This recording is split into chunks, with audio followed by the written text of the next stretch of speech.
are ready to go. Connecting with us are President of the Conference of Assisted Senior High Schools, Alhaji Yakub Abubakari.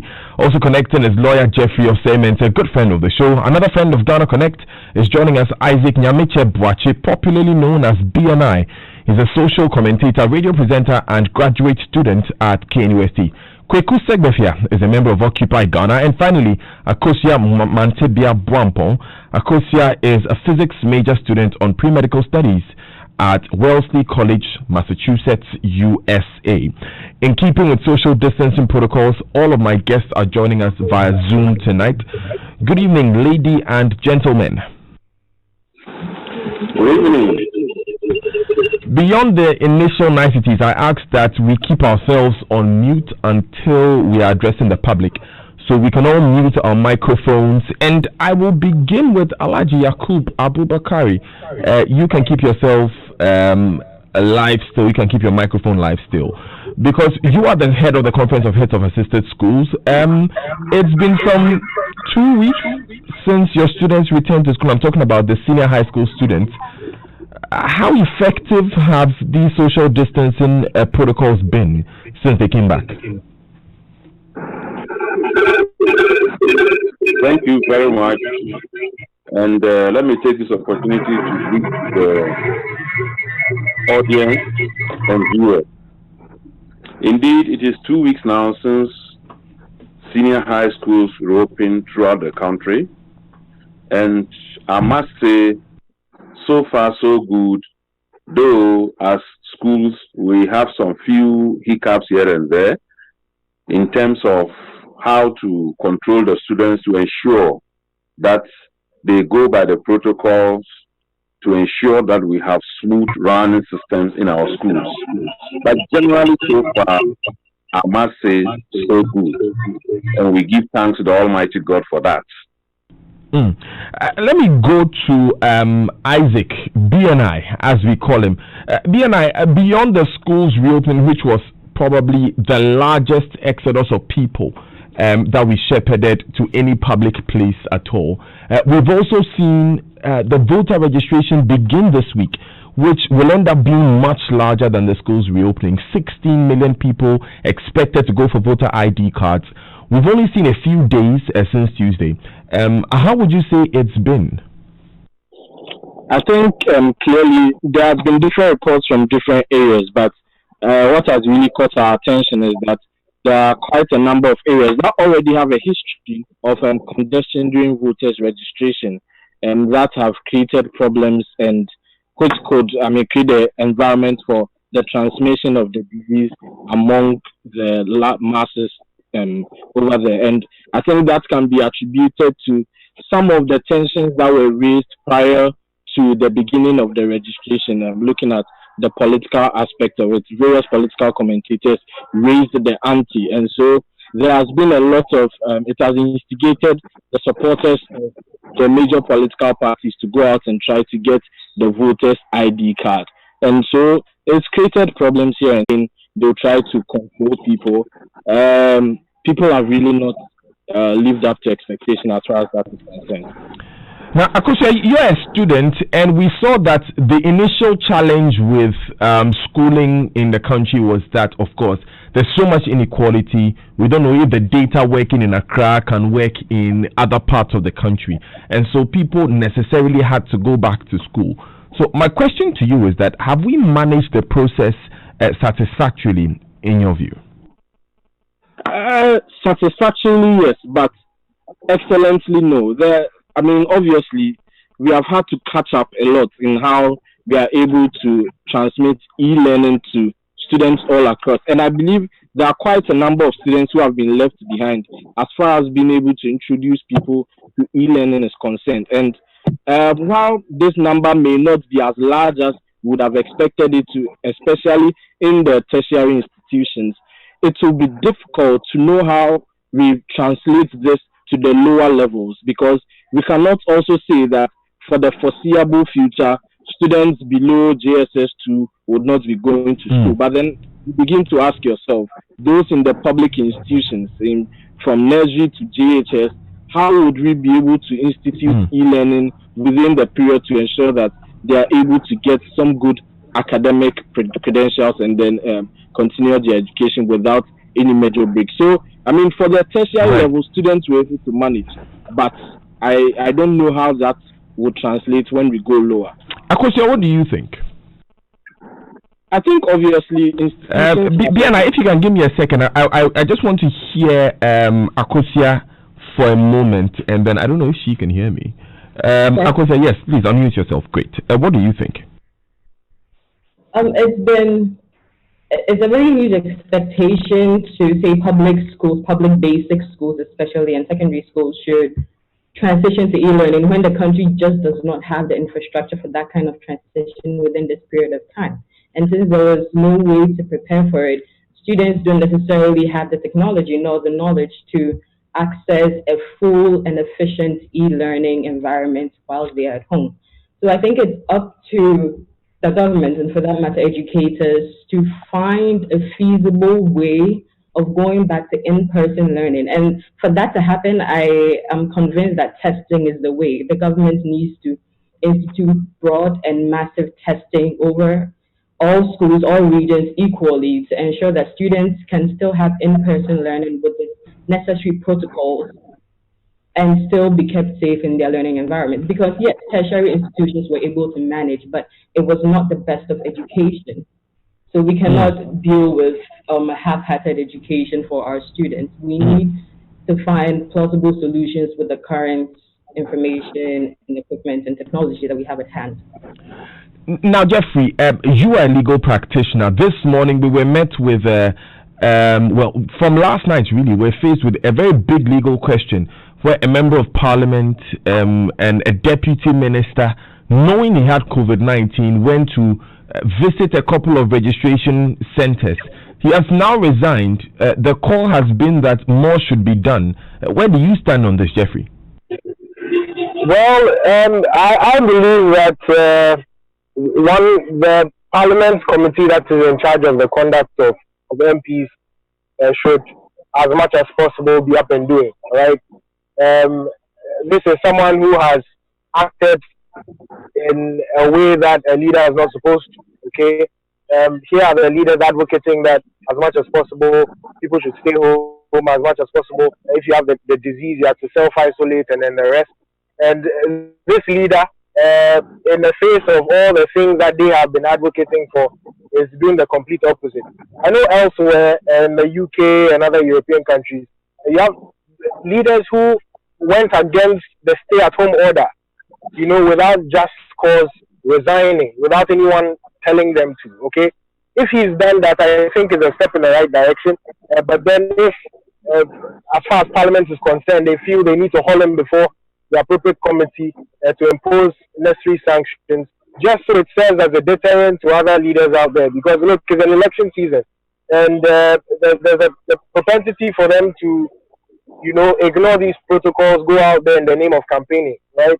But they need to be kept in check because COVID-19 is still real, it's still deadly, people are still dying, the numbers are still rising, and so they need to prioritize that over any political interest. And so if Parliament deems it fit to bring him before the appropriate committee, I believe they should go ahead and do so.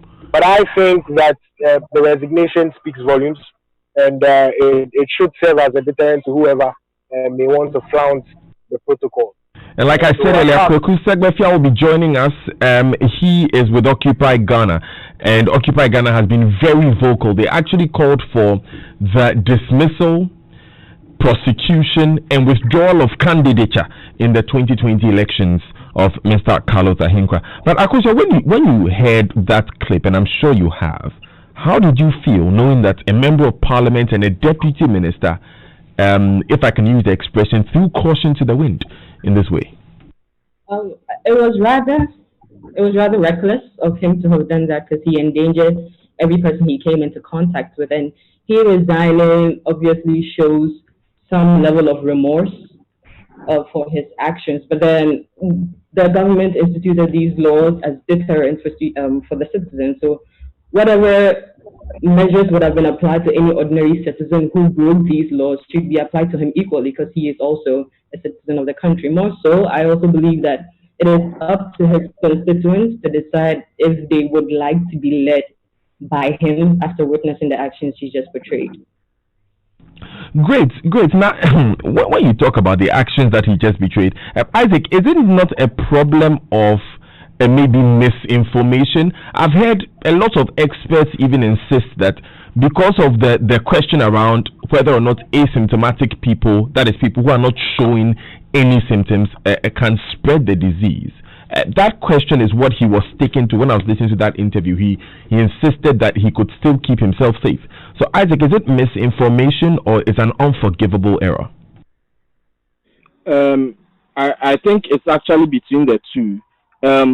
It is probably unattentiveness to the information, and also it's actually a forgivable error, in my opinion. So all the information surrounding asymptomatic patients has never been conclusive. If you have been listening well enough, you would know that there is still some level of transmission that takes place.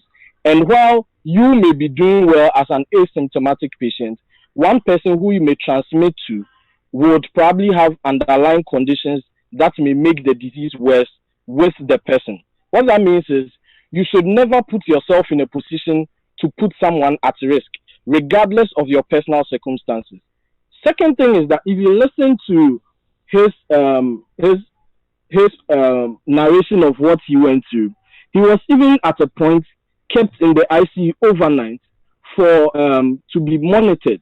That means even he had been exhibiting certain things that deemed it necessary for him to be put to that. So I think there was a lot of callousness in the way he acted. But given that COVID-19 is actually something that we are all new to, we are all learning, we are all making mistakes. You have the president of the United States even refusing to wear his mask and all that.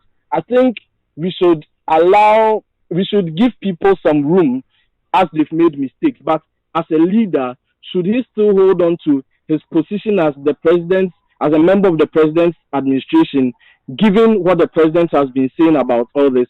I think the right thing is that he has been made to resign. But I don't think it was misinformation. I think he was probably not attentive enough to what was being said. When you say it's a forgivable error, there are reports we are hearing, Isaac, and I'm yet to confirm some of them personally, but they suggest that a number of his campaign team members have already tested positive, and one of them is even dead. From that perspective, can we just let it go? Like I said, it's also difficult to tell at what point these people contracted the infection. Was it at the point where he knew he had been infected?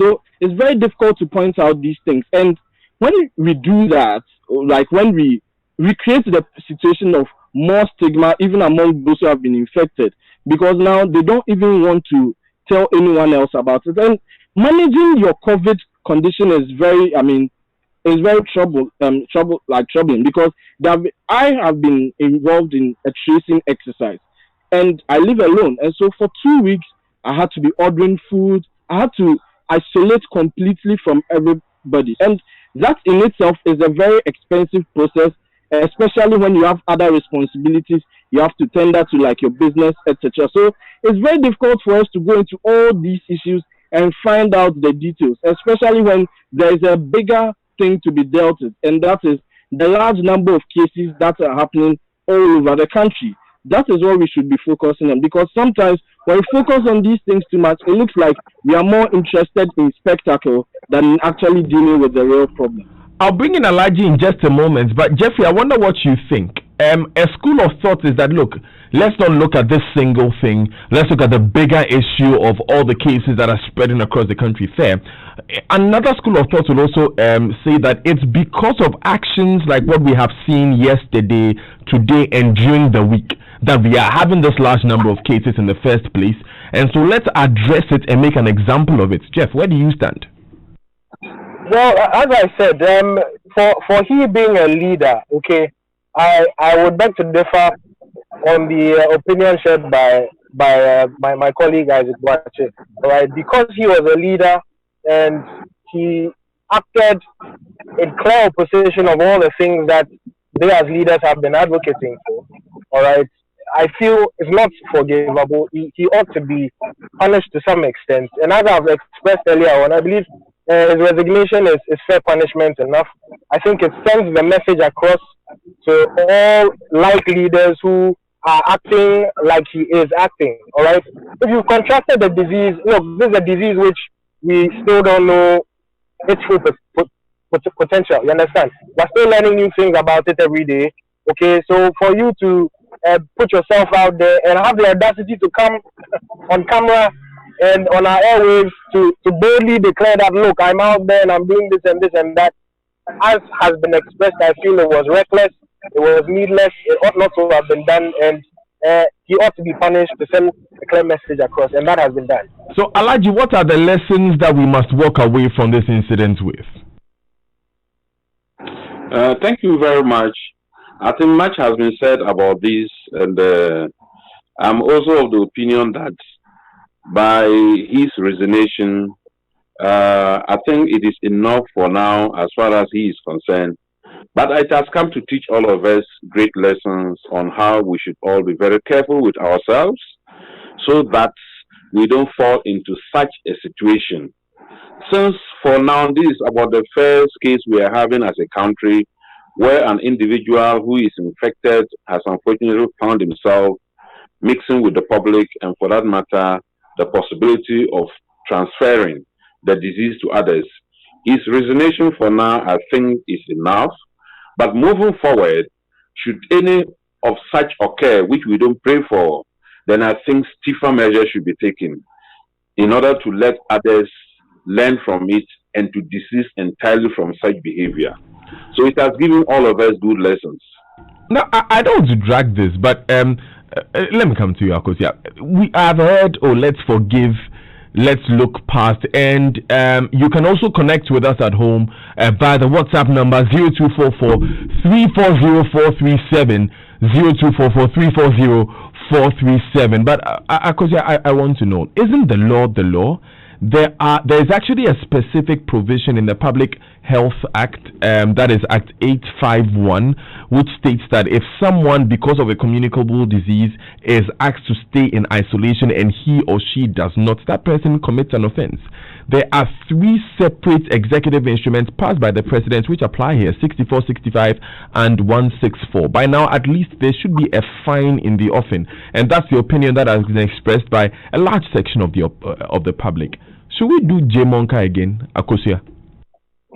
The law is the law, and as you said, there have been provisions in executive decisions that state for what punishments what punishments should be applied to any citizen who breaks this law, and he has obviously broken the law. His resigning is his personal decision, and we take it as a level of remorse, but that does not mean that he gets to walk away from any sanctions which the law states he does, because I believe the government does not want to portray as though some people, the law is applicable to some people and not applicable to some persons. He is a leader, he was wrong, and he must face the necessary sanctions. And now, B&I, let's turn our attention away from Mr. Hinkwa for just a moment and look at what he was doing, which was the registration center. Now, the registration process. Now, we have been monitoring, we have been admonishing. It got to a point, I even had the director of elections of the EC say that if you come and you don't observe social distancing, you'll be sent home. That has not happened yet. Isaac, where are we going wrong? Or was it the compilation of the register in total that spoils the whole thing? I think if you look at it, when it comes to sending information across, we have different levels in Ghana, and I think information going down hasn't been very good with ordinary people, because COVID-19, as much as it's taking a lot of lives, I don't think it has hit home well enough for a lot of Ghanaians, because while we have still lost over 100 lives, there are still people who almost know no one who has been hit by COVID. And that's why a lot of public agitation was on the rise after the death of Sir John, because this is someone that is known by a lot of people. I mean, even the MPP is called a grassroots person. So his death hit closer to home than a lot of the statistics you see on TV, because you hear the instances where somebody dies, or we say 50 people have died, and you look at figures in US of over 100,000 and say, oh, in Ghana is just 50 people. But those 50 people are related to people who have lost someone valuable. So that aspect of it means the disease is far away from us. Second thing is that aside voters registration, the non-observance of protocols in various places like markets means that people see this on the daily and feel that, well, nothing is happening.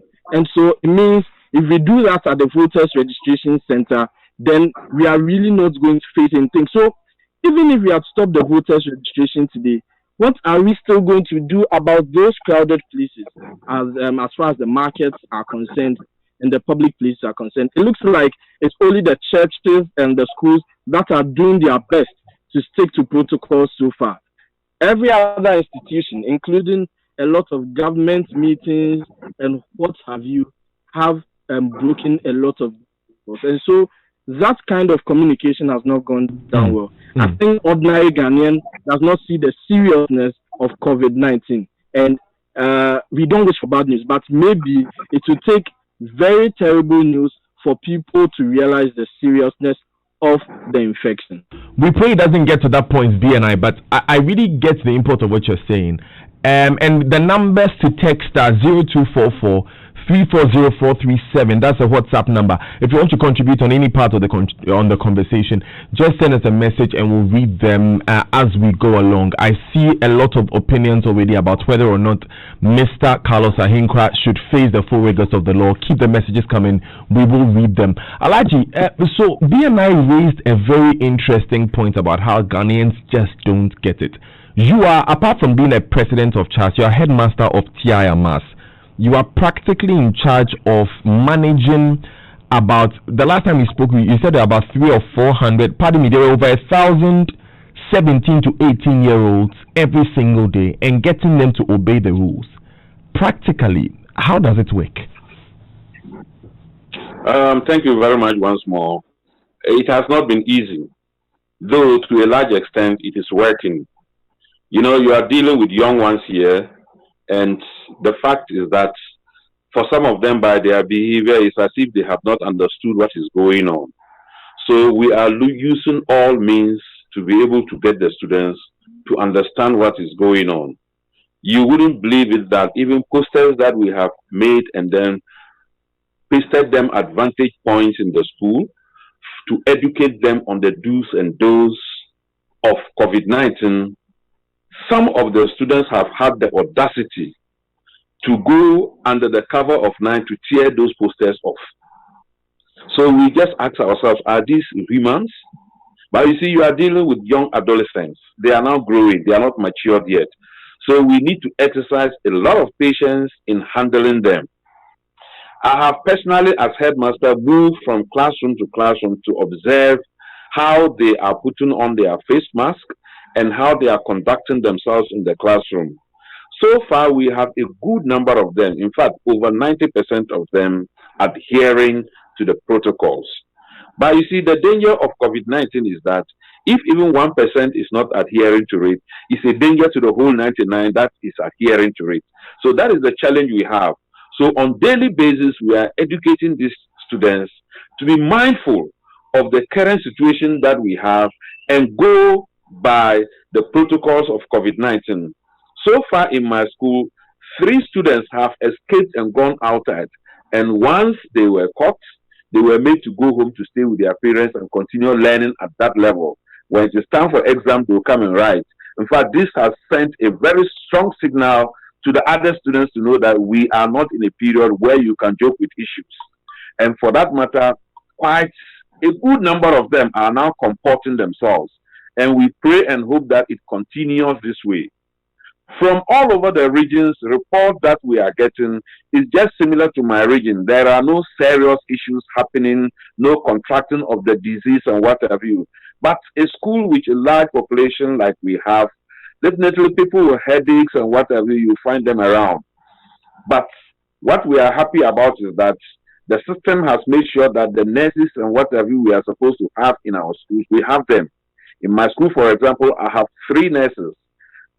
3 come in the morning session, 3 come in the evening sessions, all taking care of the students, and they are always very busy at their workplace there. And we are addressing the challenge and moving on.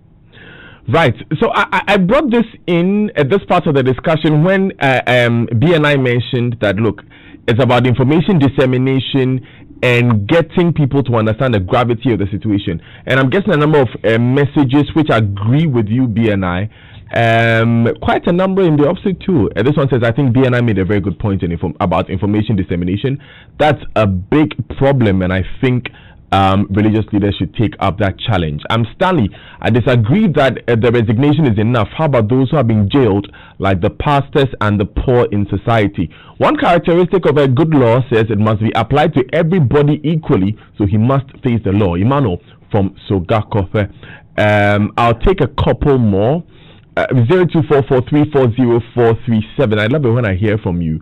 So please send us a message. Tell us what you think about any part of this conversation. We've been joined by Jejom Segbefia of Occupy Ghana. Now, I'm going to take us back because Occupy Ghana, like I said, was very vocal on this Carlos Ahinkra issue, and I'll take his thoughts on how things have gone down so far. Mr. Segbefia, great to have you on the show. Thanks for connecting with us. What's your take on how the conversation has gone on so far? Well, clearly, once Mr. Ahinkra tendered in his resignation, the political elite then expected everything to die down, which is why in that statement you got the President's Secretary, communications person saying that they thought that the gentleman had done the honorable thing by resigning. But we respectfully disagree. If you leave it just at his resignation, you don't do justice to the problem. The problem isn't so much aesthetic as it is legal. There are 2 or 3 EIs that he has flouted by his action, and then, of course, there's one big law, the public health law as well of 2018 that he has also flouted. All of which is together, has punitive consequences of about 10 years in jail. And so, if you leave it just at resignation without looking at the bigger problem of the fact that we have lost 112 people to COVID-19, and that anybody that is positive knows that he is positive and goes around acting like all is well, it essentially becomes a mass murderer and should be treated as such. Those are some very strong words, but I also had BNI saying, look, it's just a picture of how much people don't understand how serious the situation is. And we should focus our energies on educating the public so they understand and that general case count can go down. You see, 3 weeks ago we were asking the government about what their strategy was. We wanted to understand whether they were looking out for herd immunity or whether they really wanted to fight the virus. Of course, if in the COVID-19 era you open schools and you open some things and you allow people to congregate in certain places, never mind that you're asking them to practice social distancing and wear masks, you are aiming for herd immunity. Of course, and I'm not unaware that in Texas, in the U.S., for example, when they had 17,000 cases, they had 400 deaths. In Ghana, when we had 17,000 cases, we only had about 98 deaths. So clearly, the virus isn't behaving the same in the West as it is in Ghana. But that's still not a reason to not take these things seriously and to not hold people to account when they misbehave, especially when they know that they have tested positive for the virus. Okay, I'll take that thought around. Okay, not exactly the question of who should be held accountable and who should not. But look at this one. If it were an ordinary person who went to the registration center knowing very well that he or she has tested positive, he or she would have been arrested and prosecuted. He should face the law as any other person. Solomon sends that one in on 0244 340437. Jeffrey, the registration generally has seen an open disregard for social distance, and there's no kinder way to say it. Aren't you scared when you see those images? So the thing is, interestingly, I'm actually very glad that I was invited for this particular session, because the last time we had this discussion was with Evans, and I registered some real fears I had at the time.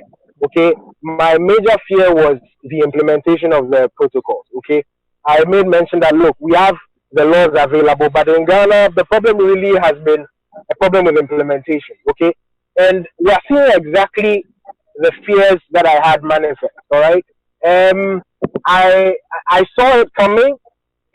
People are in queues. People have their masks, some in their pockets.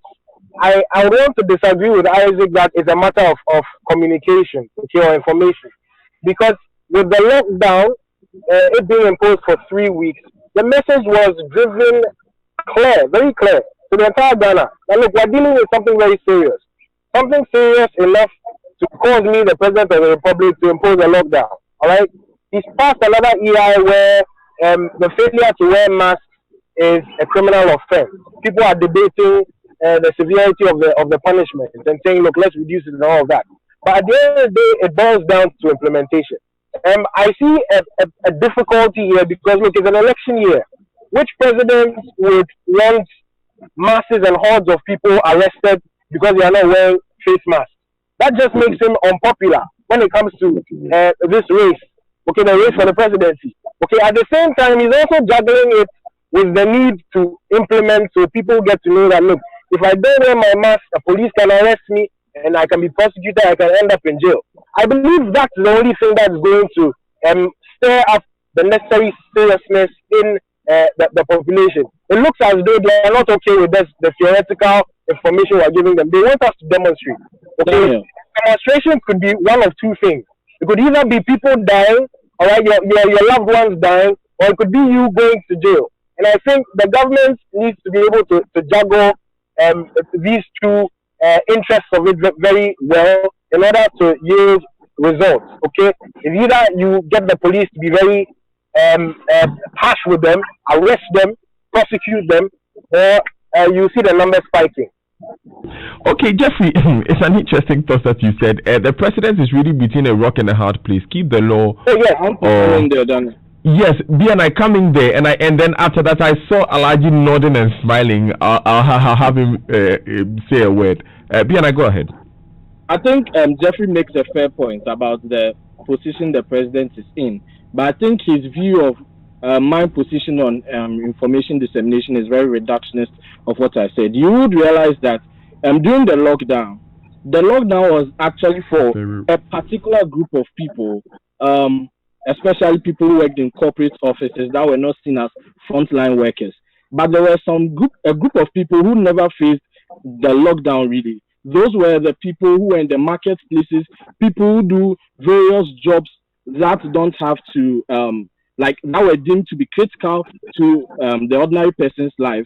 But then at the same point, these people are also the group of people who are very likely to flout protocols in queues and all that because of how information is disseminated to them. For those people, the lockdown didn't send a message to them as to how serious things were because nothing practically changed in their lives during the lockdown because a market person was told, because what you are doing is essential, you have to go to the marketplace every day. And you know what, Isaac? I will beg to differ because I live at North Kanishi, and because of the lockdown and because of my own inquisitive nature, after work every day, I would take a long route and drive through Nima and go and see what is going on. And at least, if for nothing at all, the first few days, the lockdown was applied religiously. The streets of Nima, and I still have pictures to keep as a memento, because I've never seen the streets of Nima so empty in my life. There were times that people were actually applying them. I think it deteriorated down the line, and I'll bring Alaji in on this point. Isn't it a question of discipline, rather, of the populace? Thank you very much. I think discipline is a major concern as far as we as a society is concerned. For now, I want to believe that a good number of us know what the whole system is about, but just that we are not obeying what we are supposed to. And so I think the education should continue and we should intensify it, knowing very well that the politicians who have their hands tied behind them because they are in a critical moment and they have to balance their acts very well, or else, in their effort to get the right things done, may put them in a situation that they will ever regret. Let's be frank with these issues. So sometimes you see them taking certain action or not acting is as a result of the balanced action they are also looking at. So for now, we should intensify the education and let the Ghanaian get to know that our life is in our hands. And so we need to do what is needful and stay away from areas that we are told not to go because of COVID-19. And if we are all okay with that information and it sinks down and we begin to obey it all in total, I think a lot of these negative things that we are seeing, especially the infection rate, will begin to come down and we can move on as a society. But for now, it isn't that people are not aware. They are aware, but they are taking things for granted and not obeying the system. Akosia, do you agree with the sentiment that it's really a tough spot having to balance being everybody's friend to win the election and also applying the law as it should be applied? But this is a case of human lives at stake, and I think people in authority and the government, for that matter, should not be balancing people's happinesses against keeping them alive. And if enforcing these laws will make them unpopular but still maintain discipline and maintain order in society, then so be it. Because, yes, in the beginning there was fear, there was major sensitization. We saw people dying in other countries. But when it started in Ghana, it was not the same thing. And so people are not as afraid anymore. And then there's the case of caution fatigue, where it seems as though people are just too tired of taking the necessary precautions of wearing their mask and wearing their nose masks and washing their hands. So we need more sensitization, and the government needs to be stricter in its application of the law, irrespective of the fact that it might make them unpopular. Because in the long run, the citizens will thank the government for upholding the laws which kept us safe, as opposed to not upholding it in their bid for re-election. Before I take the next batch of your text messages, let me ask Segbefia. So moving forward, Kweku, what should we do differently if we want to halt the galloping rise of our case numbers? Do I have Kweku Segbefia? Unfortunately, it seems he dropped off. What I'll do is that I would bridge to the next subjects by looking at a few of your messages. I want us to talk a bit about supply of PPEs. I want us to talk a bit about some of the safety protocols that should be applied going forward. But Kofi from Tamale says the measures so far have been a huge failure. The measures so far are political and are therefore a huge failure. Hafiz from New Achimota says, I think the minister has been wrongly advised by his own people surrounding him. Perhaps because of what was carried on social media, purporting that he, Carlos Ahinkwa, was on life support after Sir John was pronounced dead. Unfortunately, he had to come to the public to prove otherwise. Let's accept his apology as the Minister of State and forgive him of any other punishment. Patrick from Accra says, a caring president would have instructed the EC to halt the registration after 2 days of registration with a serious disregard and breach of the social distancing protocols. Is it not the president who gave us nice speeches about the virus moving when we move? Has he been briefed about the type of movements going on at the various registration centers? And ECOWAS register was the one used to elect him, so he doesn't feel a Ghanaian president. Okay, I didn't get the last statement. Do you mean he doesn't feel like a Ghanaian president? Is that what you're saying? I would have to bring it to this question, of course, before we move on. Supply of PPEs, Veronica buckets, safety protocols generally. I'm going to go around for a yes or no answer. B&I, have they worked? Have our measures worked? Oh no, there's too much inefficiency in the system, and I think the disconnect between the president's directives and then the implementation by the civil service is very glaring, and that is something that I have no idea why that is the case. I really have no idea why that is the case. I wish I did as well. Akosia, what do you think? I think the government is hoping that the people will do the right thing and follow the rules, but the government cannot hope that people will do the right thing. There needs to be implementation. and security forces need to do that implementation and cause the people to follow the rules. You cannot just expect people to follow the rules if there are no sanctions, if there are no things for them to follow in the first place. So for you, it's about enforcement of laws. Yes. Alaji, has enforcement of laws omnibus worked at TIMS? To a large extent, yes. In the school system, we have ensured that they go by the requirements. There is no staff or student in our senior high schools now who walk about without putting on the nose mask and is left free. In fact, for students, we give them on the spot punishments, like making the student to kneel down for some time and warning him or her and looking for a nose mask immediately for such students to wear. Teachers have been cautioned. Myself, I've cautioned about some few teachers, and from the day I cautioned them, I realized that they are indeed putting on the nose mask as is required of them. So in every system, when the individuals get to know that people are over them and are watchful over them, and the least mistake they do, they will be taken on. They will be seen to be practicing what is demanded of them. For many of these our registration centers, I think people do that and go free because nothing follows after it. If indeed there were a situation where people who are without nose masks are asked to leave the queue and go because they haven't gotten it, and some little bit of enforcement, people will realize that without it, I will not be entertained. And so they will come with what is required of them. But for now, they go and they resist the system a little and nothing is done. It's like they are being persuaded even, instead of being compelled to do what is right. Then definitely people will like to have it easy their own way because somehow they haven't understood the devastating consequences of this COVID-19.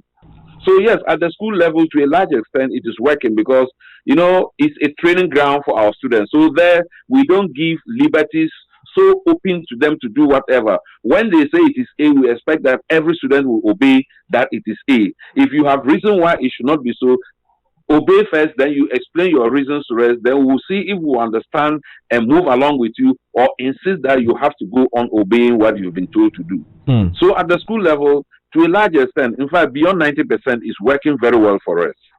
Now, Akosia, Clara Berry Kasati is one of my favorite lawyers in the country. She said once on Newsfile that in a system where, and I paraphrase, in a system where the majority of the people are disobeying a certain rule, the solution may not necessarily be the hardline enforcement, but it will have to be more education. I mean, look at this the case where the president is driving through Koleklote and people are gathered around waving at him, and he is waving back. At that point, what can we do to enforce the law? Yeah, actually, that's something that I really wanted to talk about. In a system where a lot of people are doing the wrong thing, enforcement will work. Education is necessary to give the people a reason to obey. But again, you cannot just hope that they will do the right thing. It does not work that way. You cannot sit down and tell them to do the right thing and hope that they will do the right thing. For instance, with the registration centers, if by the time people arrive at the center, say at 6 a.m. or 5:30 a.m., security personnel are putting them 1 meter apart, ensuring that everybody is wearing their nose mask. If they do not have it, they are turned away from the centers. People will obey the necessary protocols. But if you tell them, please wear your nose mask, and hope that they will wear their nose mask because of coronavirus, then you are just giving them leeway to do whatever they want. Because people need to understand that the fact that people are not dying now does not mean people won't die later. That is one thing we need to get. Also, I think it was I condemn the fact that the president was going around just touring the voter centers while people were waving at him and he was waving back. I mean, he's the president of Ghana. Going around would definitely attract crowds of people. And this is something the president is admonishing against. I do not believe that whatever he needed to do, I know that he toured the centers to ensure that social distancing protocols and other protocols were being obeyed. But I am inclined to believe that whatever he needed to do there could have been done with efficient real-time surveillance and giving him back the information he needed to do to make whatever assessments he needed to make. I don't think it was necessary for him to go with his whole entourage to draw so many crowds of people when he is preaching social distancing.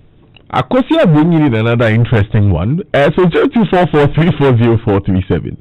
Do you think the president should have stayed back at Flag Jubilee House rather than going out? Is that BNI who wants to make the statement? I can bring you in now. Yes. Yeah, go ahead. Yeah, on the president going around.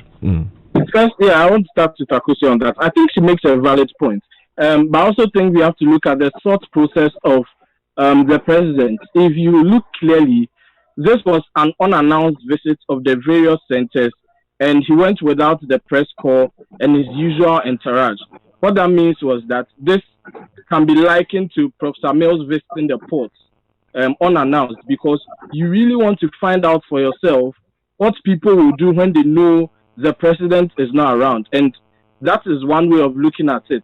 And so I'm expecting that this weekend we are going to hear from the president on new measures to deal with transmission at the various voting centers and adhering to safety protocols. I'm expecting that something will come out of it. Second bit of it is that there is a touchy ground as to what we call for as far as security forces coming in to enforce safety protocols at the various registration centers.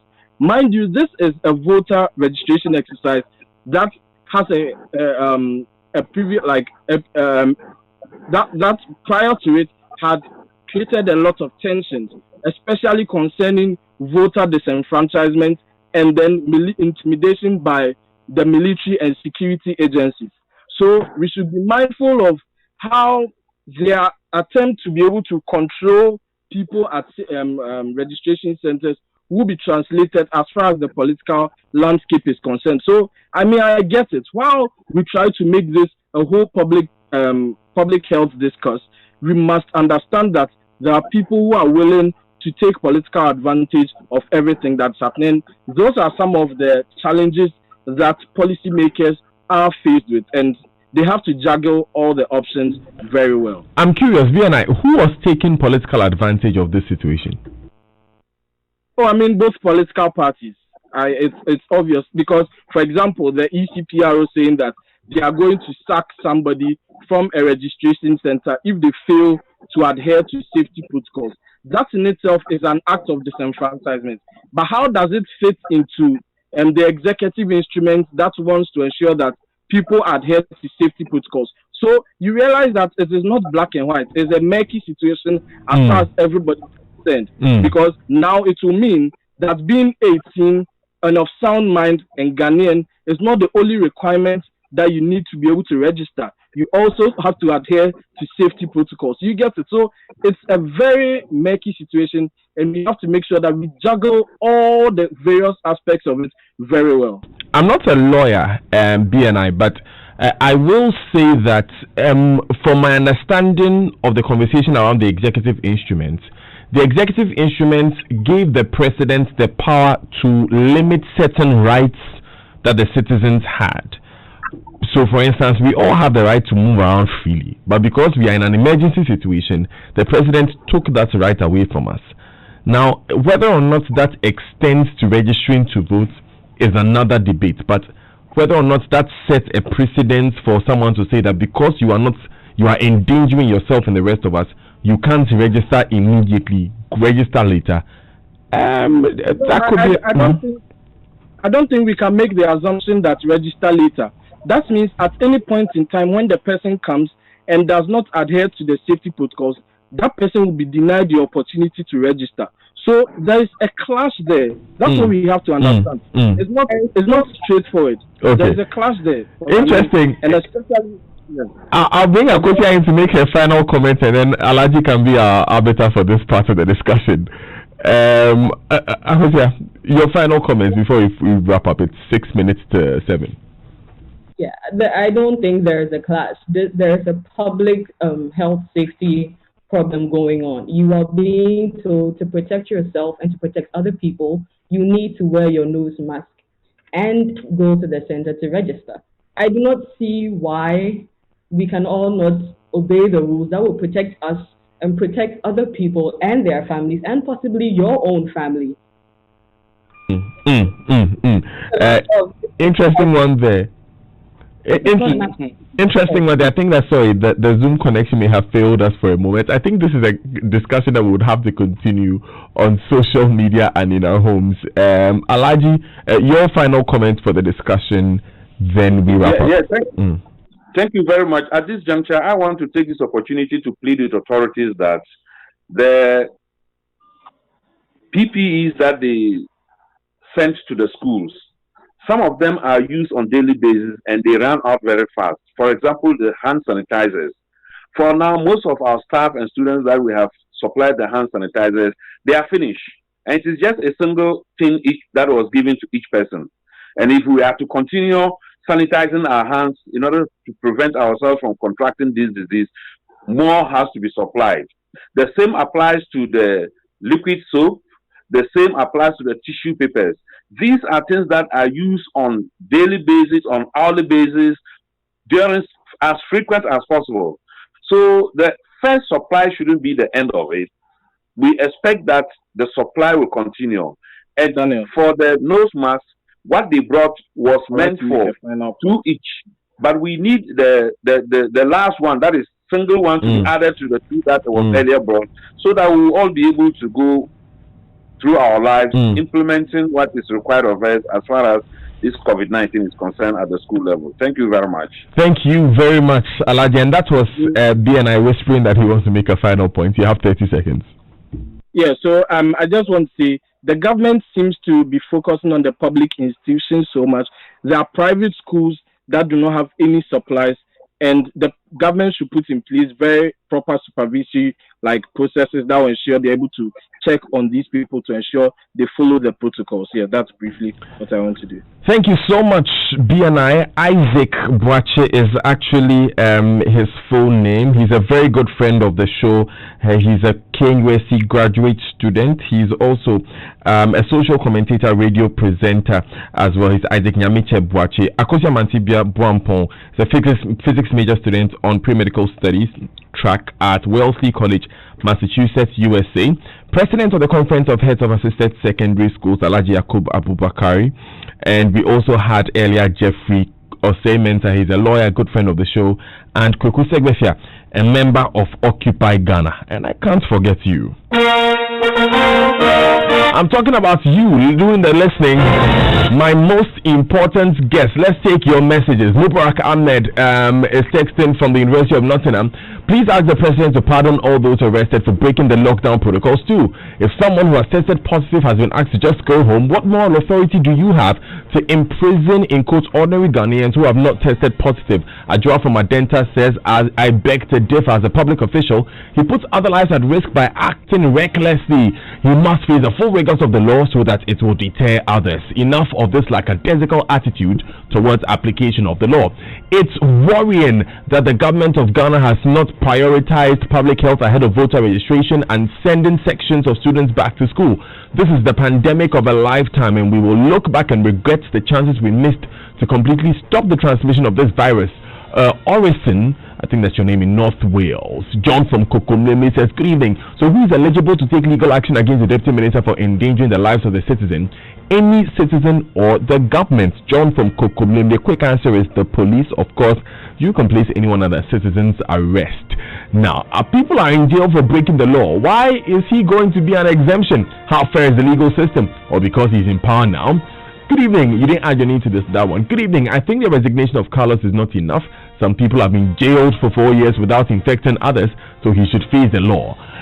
Benjamin from Tete. Nana Duni from Benjamin Tete. Oh, please, scroll up. Let me see the man's name.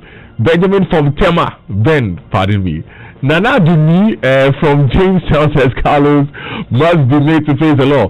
Poor people are being jailed because they met at church. Just last week, people were arrested for not wearing face masks. If he's not dealt with, I will be disappointed with Nanado. Okay, so it's me from Jamestown.